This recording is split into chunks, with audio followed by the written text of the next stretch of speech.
Hello tout le monde, j'espère que vous allez bien. Aujourd'hui on se retrouve avec une nouvelle vidéo qui va être trop géniale puisque on va parler des tendances mode de ce printemps-été 2025. Comme d'habitude je vous ai divisé cette vidéo en 4 catégories, donc on va être sur la première catégorie qui va être grande influence, ensuite tout ce qui est matière, tout ce qui est imprimé et tout ce qui est couleur, sachant que en plus il y a bientôt un haul qui va arriver sur ma chaîne. Vous allez voir qu'il y a plein de pépites, j'ai un tout petit peu craqué mon slip ces dernières semaines. En fait j'avais vraiment besoin de refaire tout mon dressing. Vous voyez aussi que j'ai fait un petit passage chez le coiffeur, j'ai tout coupé, j'espère que je vais pas le regretter. Je me suis dit allez, en fait one life, on coupe tout. On va commencer du coup avec la première catégorie qui est, comme je vous le disais, grande influence. Celle-ci je vous en avais un petit peu parlé dans ma vidéo sur les grandes tendances mode de 2025 en début d'année. Donc la tendance qu'on va énormément retrouvé, c'est le maximalisme. Qu'est-ce que c'est que cette tendance? C'est un petit peu l'opposé du minimalisme comme ça s'entend. En gros dans le minimalisme on est sur des associations de couleurs plutôt neutres, par exemple je sais pas,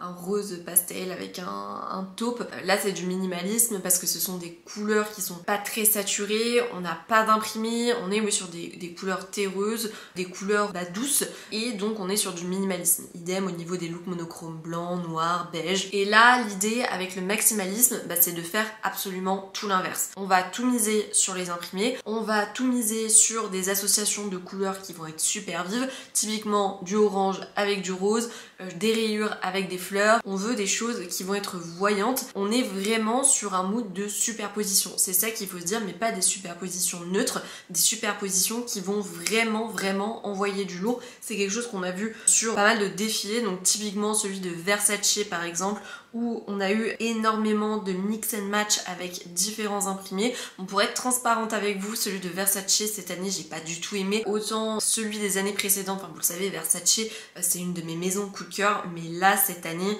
ça a un peu été un flop pour moi parce qu'on a beaucoup justement de maximalisme, beaucoup de pièces rétro. Je vous invite à aller le regarder si vous ne l'avez pas encore vu, je vous mettrai sûrement quelques extraits de toute façon. Autre grande tendance, c'est tout ce qui tourne autour des années 80. On va avoir énormément d'épaules larges, des tissus qui vont être métallisés, alors pas que, parce que c'est aussi quelque chose qu'on va retrouver pas mal au niveau des chaussures.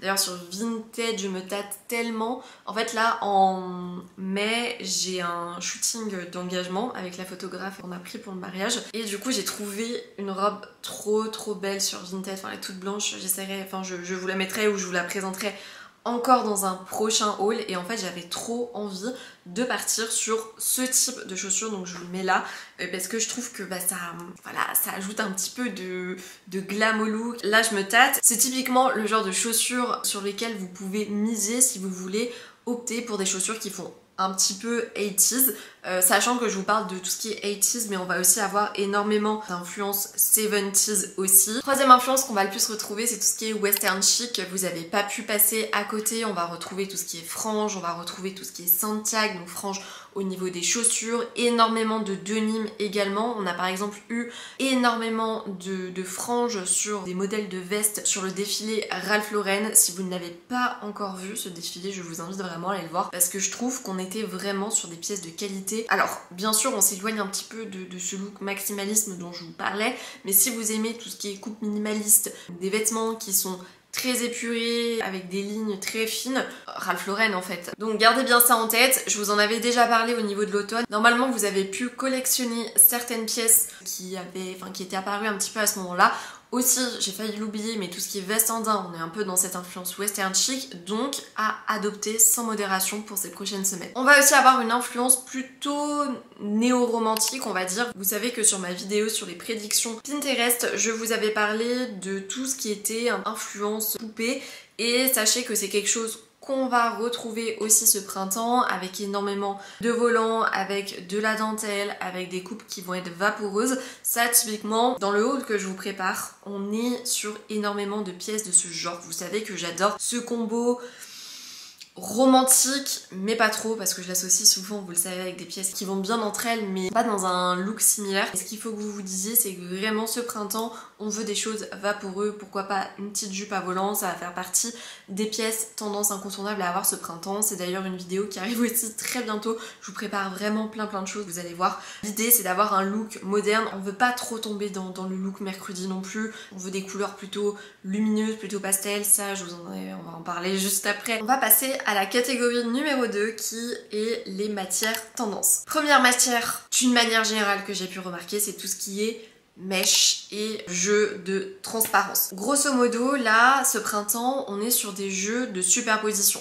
Vous le verrez dans mon haul également, j'ai pris quand même quelques pièces qui étaient transparentes. Donc là, l'idée, on va pas sortir sans rien en dessous. On va essayer de jouer avec de la superposition d'éléments, sachant que généralement, ce top transparent, on va être sur des jeux de relief, des jeux de matière, et c'est ça aussi qui est intéressant. Ce que je recommande, c'est plutôt d'opter pour un haut qui va être transparent mais qui va ajouter du caractère à la tenue, d'ajouter du panache. Ça va un petit peu jouer sur ça parce qu'on va l'associer avec un bas, je sais pas, un jean, un pantalon qui va être plutôt classique, donc c'est dans le haut qu'il va falloir tout donner. Ce jeu de transparence, c'est d'ailleurs quelque chose qu'on a énormément vu sur le défilé Chloé. C'est d'ailleurs un défilé que j'ai beaucoup aimé ces dernières années, là, enfin surtout cette dernière saison. Chloé me surprend de plus en plus. À la base, c'était pas non plus ma maison favorite, mais là, j'avoue qu'ils nous concoctent des choses qui sont plutôt pas mal, donc c'est une bonne surprise. Comme je vous disais, on va aussi retrouver le denim qui va de pair avec les années 80. On a énormément vu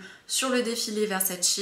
Alors c'est un denim qu'on va autant apercevoir au niveau des jeans, au niveau des shorts et au niveau des jupes. Si vous avez envie d'avoir quelques inspirations, voilà, n'hésitez pas à aller regarder le défilé de chez Versace. On va aussi retrouver un petit peu de cuir. Alors ça va pas être un cuir qui va être étouffant, on est plutôt sur un cuir qui va être fin, qui va être porté pendant le printemps, donc on le retrouve notamment sur des robes, sur des petits trench, mais c'est quelque chose de très léger. Tout ce que je vous disais, on va essayer de retrouver un petit peu de tissu métallisé avec un effet un petit peu laminé, brillant, qui va apporter un petit peu ce côté 80s justement dont je vous parlais en début de vidéo. Donc ça c'est une autre possibilité. Vous avez aussi énormément de textiles seconde peau. En début d'année, je vous avais parlé de cette influence un petit peu ballerine avec énormément de vêtements qui étaient chill. Alors j'ai plus le nom exact, mais vous savez, tout ce qui est vêtements de yoga, tout ce qui est vêtements de pilates qui sont près du corps, qui font un petit peu seconde peau, bah ça aussi c'est quelque chose qu'on va retrouver ces prochaines semaines, donc qui ne vont pas être que tendance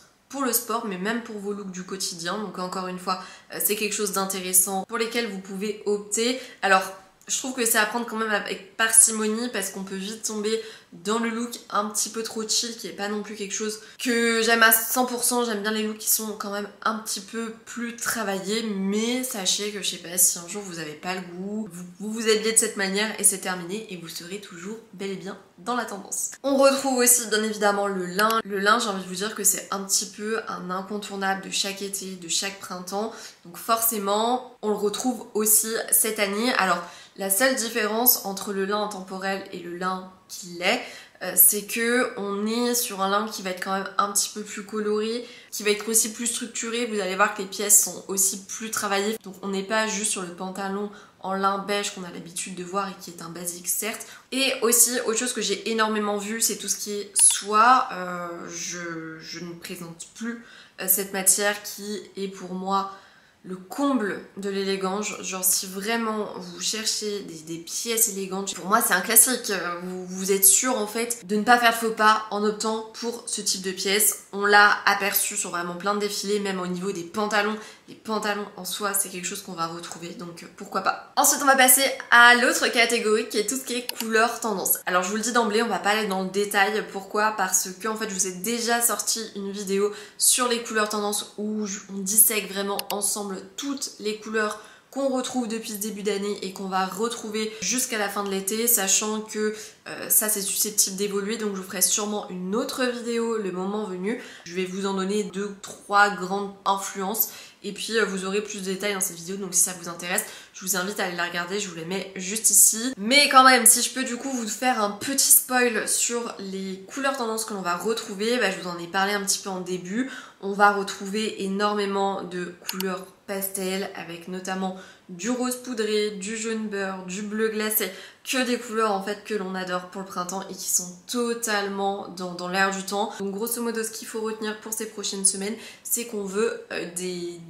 looks qui sont colorés, des couleurs qui sont assez douces, mais on retrouve avec l'influence maximalisme également des couleurs qui vont être assez vives. Mais ça je vous encourage à aller regarder la vidéo pour les connaître. Pour ceux et celles qui viennent d'arriver sur la chaîne, bienvenue, n'hésitez pas à vous abonner. Je m'appelle Ilona, on est sur une chaîne qui parle principalement de mode, il y a plein de choses hyper cool qui arrivent ces prochaines semaines. Je vais vous faire des vidéos sur les 10 tendances à avoir, sur les accessoires tendances, je vais vous faire aussi des hauls. Si ça vous intéresse, bah, vous savez ce qu'il vous reste à faire. Et enfin, on va terminer cette vidéo avec tout ce qui est imprimé tendance. Donc vous allez voir qu'on en a quand même quelques-uns, on en a 4.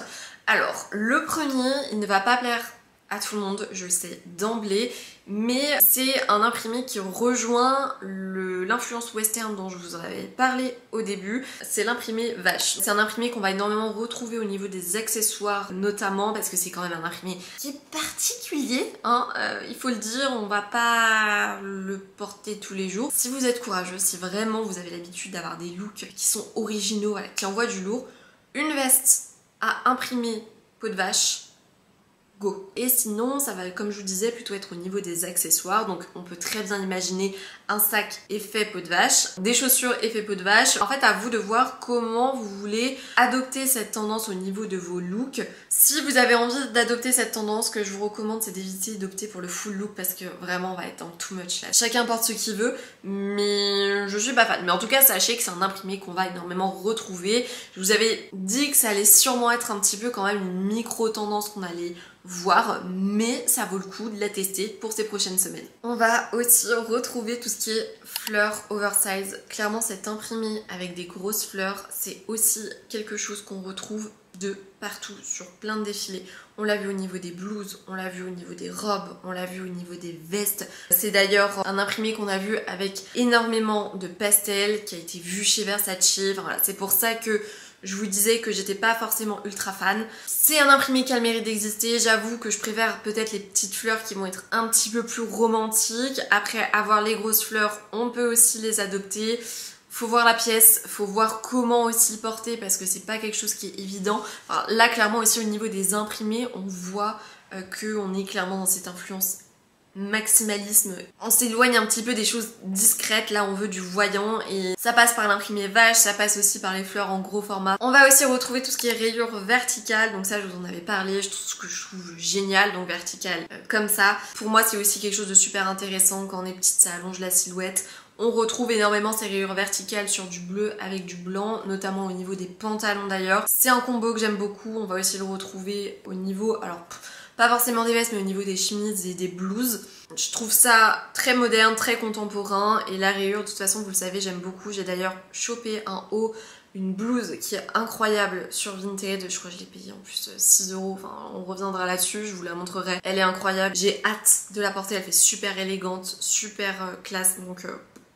Et enfin, dernier imprimé que l'on va retrouver, c'est tout ce qui est motif à pois. On l'a par exemple vu chez Jacquemus, donc qui est en moyen et gros format. Bon, le défilé Jacquemus aussi cette année, je suis pas ultra fan. Je suis désolée, en vrai cette année, j'aime pas. Il y a des trucs en vrai, je suis pas trop fan. Je préférais les tendances de la saison dernière. Des pois, on l'a aussi vu en t-shirt par exemple chez Acne Studio. Voilà, on l'a vu aussi chez Chloé sur des hauts transparents. Le pois d'une manière générale, c'est quelque chose, c'est un imprimé qu'on va beaucoup retrouver ces prochaines semaines, ces prochains mois. Donc voilà au niveau de cette vidéo, j'espère qu'elle vous a plu. N'hésitez pas à me dire en commentaire quelle est votre tendance mode favorite, que ce soit en termes de matière, en termes d'imprimé ou en termes de couleur. J'attends vos retours en commentaire. Je vous fais plein de gros bisous et puis je vous dis à la semaine prochaine.